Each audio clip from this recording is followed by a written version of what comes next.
नमस्कार।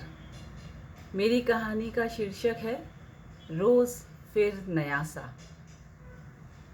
सोने जाने के लिए जैसे ही सुजाता डाइनिंग टेबल के सामने से गुजरी तो टेबल पर सारा बचा खाना और खुला हुआ रोटी का डिब्बा उसे अंदर तक और चिढ़ा गया। मयंक और रिया थोड़ी देर तक खा रहे थे। उसका खाना पहले खत्म हो गया तो वह पहले उठ गई थी। अपना खाना खत्म कर दोनों वैसे ही उठकर चले गए। सोचने लगी, क्या बिना बोले अपने मन से जिम्मेदारी निभाकर कोई खाना वापस फ्रिज में नहीं रख सकता था? मयंक से बोलने से कुछ फायदा नहीं था। वो तो बात समझने की बजाय अपनी ही परेशानियों का हवाला देगा।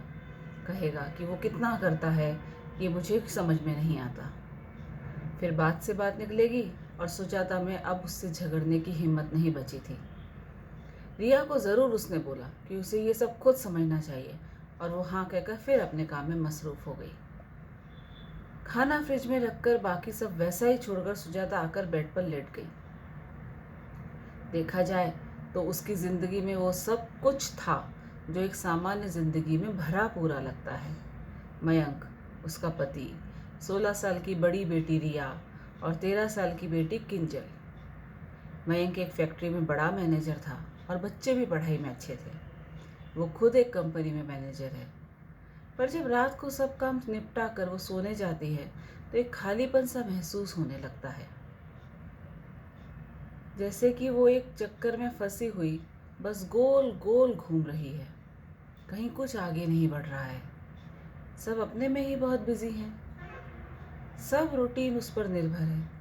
बाकी सब जो जितना बताए या उनको जो समय हो तो करते हैं, मगर जब ज़रूरी है कि क्या करना है तो अपना सब काम छोड़कर उसे ही देखना है, क्योंकि उसे वक्त पर सारे काम करने होते हैं, नहीं तो सारा रूटीन ही बिगड़ जाएगा। उसे अपनी सुविधा से काम करने की आज़ादी नहीं है, बल्कि काम के अनुसार खुद को ढालना पड़ता है। अब यही सब अपने करियर के साथ संभालते हुए उसे भारी पड़ने लगा है। एक दूसरे पर अपेक्षा करके मयंक और सुजाता में अक्सर अनबन बनी रहती है। उसे लगता है मयंक उसके पास आए और उसे समझे, उससे बात करे, पर वो तो जैसे अपने ही काम में इतना डूबा है कि उनकी बातें जल्दी ही एक दूसरे पर इल्ज़ाम लगाने पर चली जाती हैं। इसलिए वो सुजाता ने उससे अपेक्षाएं ही कम कर दी हैं। वो शुरू से ही कम बोलता है, बस वो ही आगे बढ़े।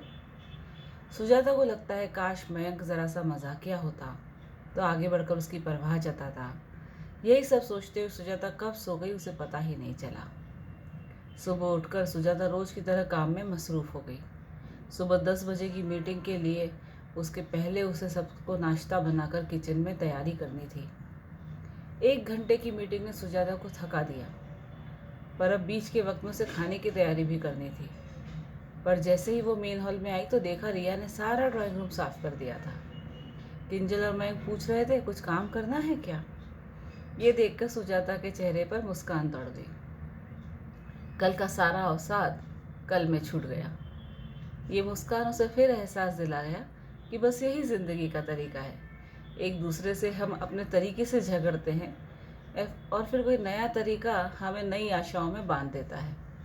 आज सब उसकी मदद कर रहे हैं, कल फिर से नई अपेक्षाओं का जाल बन जाएगा। पर यही तो हर पल का मज़ा है, रोज़ नए सिरे से खुश रहने का मज़ा। वक्त तो चलता ही रहेगा, रोज़ फिर वही रूटीन, फिर सब एक दूसरे को खुश करने की कोशिश करेंगे। सुजाता ने भी फिर आज खीर पूरी का ऐलान कर दिया तो बच्चे खुश हो गए। वो जानती है शाम तक वो थक जाएगी और फिर चिढ़ जाएगी, पर ठीक है, यही तो वो पल हैं जो याद बन जाएंगे। अभी तो सब ठीक है। मयंक भी मदद को आ गया और वो तैयारी में लग गई। Thank you.